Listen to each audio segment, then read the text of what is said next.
Hello and welcome to CBJ News. I'm Soraya Radford. And I'm Saatvik Shankar. Here are your headlines for Friday the 19th of May. After months of speculation, one of the Nottingham's biggest tourist attractions is set to open again. They might look cute, but don't get too close. Why the nation's best police dogs were here today. How fans of one of the world's famous writers are remembering his family.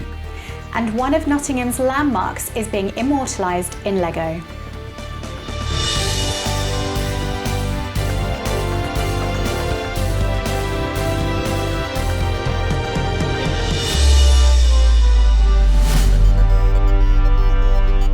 First, Nottingham Castle has finally been given a reopening date of the 26th of June. This will be over 7 months since it closed when the trust that ran it went into liquidation. CBJ's Rini Ghosh is there now. Rini, tell us more about the Nottingham Castle reopening again.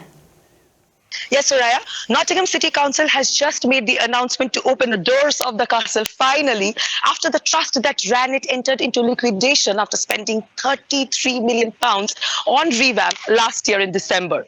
On Monday, 26th June 2023, Nottingham City Council plans to reopen the doors of the castle once again. In fact, an official statement has also been issued by Councillor Pavlos Kotsonis, and he says, "I am delighted to be able to announce that Nottingham Castle will open again on June 26th. He further added, "Nottingham without its castle is like Robin Hood without his merry men, and we are going to make sure that the city gets its heart right back." Can you share some of the changes being made, if any? Yes, Nottingham City Council has assured that there will be some added attractions inside the castle, but the ticket prices will be £12 per head per adult, and this will run for 12 months. So 12 quids for 12 months per adult, and if there are any minors or children accompanying the said adult and they are 15 years or older or less, then their entry will be absolutely free. And what does the reopening mean for local people?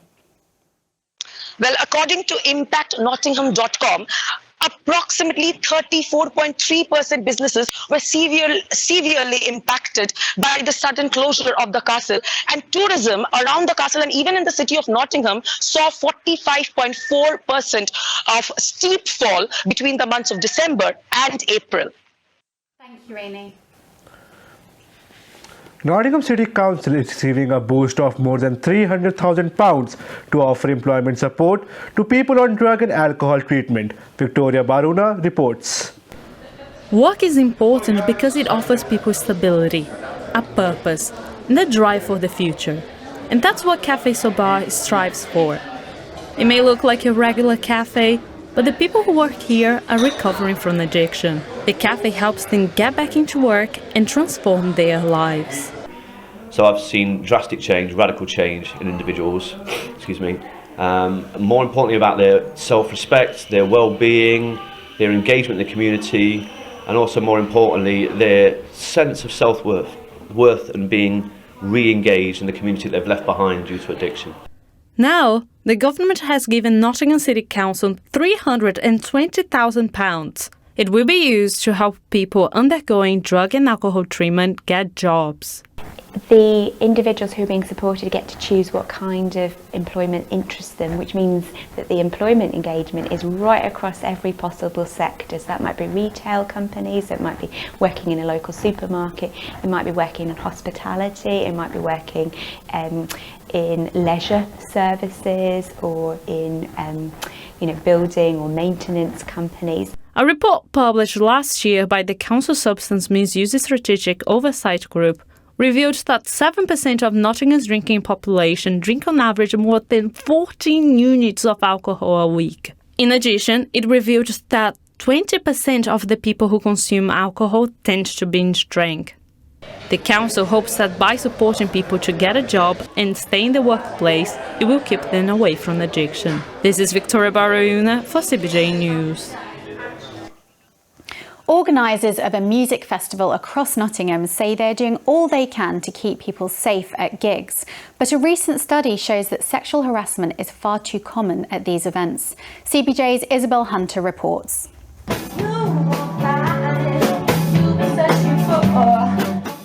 For many people, festivals are a safe space for them to enjoy their favourite music. And here in Nottingham, Dot Festival is happening next weekend. Over 200 artists will perform across 16 venues around the city. But a study by Durham University has shown events like these can be a hotbed for assault, particularly aimed at women. Musicians performing at the festival are fed up with the way venues are addressing the issue. It's taken quite seriously by some venues, but a lot of the time, unfortunately, if you're a girl or a woman and you go up to security and try and complain about something, they'll just shrug it off, or they'll just try and act like as if it never happened. Molly isn't the only artist calling for women's safety at concerts to be taken seriously. Yard Act, the headline band at the local Nottingham Festival, released a statement to their fans. The band stated, "This is a stern warning to anyone who steps out of line at our shows. Keep yourself in check. No gross comments and keep your hands to yourself." According to the study by Durham University, 1 in 3 female festival goers in the UK have experienced sexual harassment, with the most common experiences being unwanted groping and touching. Festival organisers are saying they're doing their best to keep people safe at these events. Try and make it, obviously as venue managers, try and make it as less of a risk as possible by putting all the measures in place and training up staff.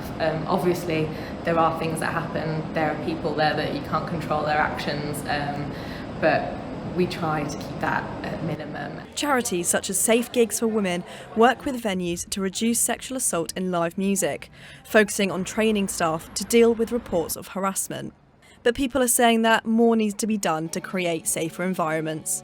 Isabelle Hunter, CBJ News. Thank you. The D.H. Lawrence Society are having a ceremony this Saturday to unveil the new restored headstone of his family's grave. The society raised the funds with the help of the Broxtowe Council. Tasmin Fatodu has more on this. Why did the D.H. Lawrence Society restore the headstone? So the society did it out of respect to the family and D.H. Lawrence himself. The society raised £800 to restore the headstone, and the council donated £200 to that. But D.H. Lawrence was actually buried in Venice in 1930. And as you can see, it says it on the gravestone here. He was born in Eastwood in 1885, and he lived in Nottingham for 18 years. And the society say that his dad was a miner and he came from a working class background, and it was extraordinary that a man from Eastwood was able to travel the world and be one of England's best writers. And the fact that Nottingham, they say also the fact that Nottingham is known as the rebel city, D.H. Lawrence actually embodies that. There's no bigger rebel on the planet than Lawrence. I mean, his entire life was surrounded with controversy. His books were banned, some were burnt. When he turned to painting, and had an exhibition in the Warren Gallery in 1929, his paintings were actually arrested by the police and put in a cell. And when is the ceremony? The ceremony tomorrow at 3 o'clock. They're meeting outside the D.H. Lawrence Museum, and anyone from the public can come, especially if they're big fans of D.H. Lawrence, to come to the unveiling of the stone. And it will be representatives of the council there and members of the society. Thanks, Tasmin. Police dogs and their handlers have come from all over the country to take part in the annual National Police Dog Trials. Tested on everything from tracking to crowd control, the best police dogs in the country were showcasing their skills at Wallerton Park. CBJ's Oli Gamble was also there.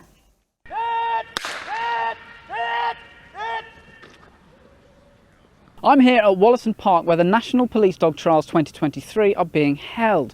Regional competitions have been held previously, but it is here where the nation's best police dog will be decided. This will be based on primarily obedience, because a good boy is a winning boy. So all of our dogs will go through the core basics of being a police dog. So we test them over their ability to track, to search for both people and items of property, their obedience and their bite work, which is the bit that most people want to see. The role of police dogs cannot be understated. From chasing after suspects to tracking vulnerable or missing people, police dogs like Elsa and Nessa are integral to saving lives and bringing offenders to justice. Handlers are just as important, and the bond they share with their dogs can be the difference between first and second place.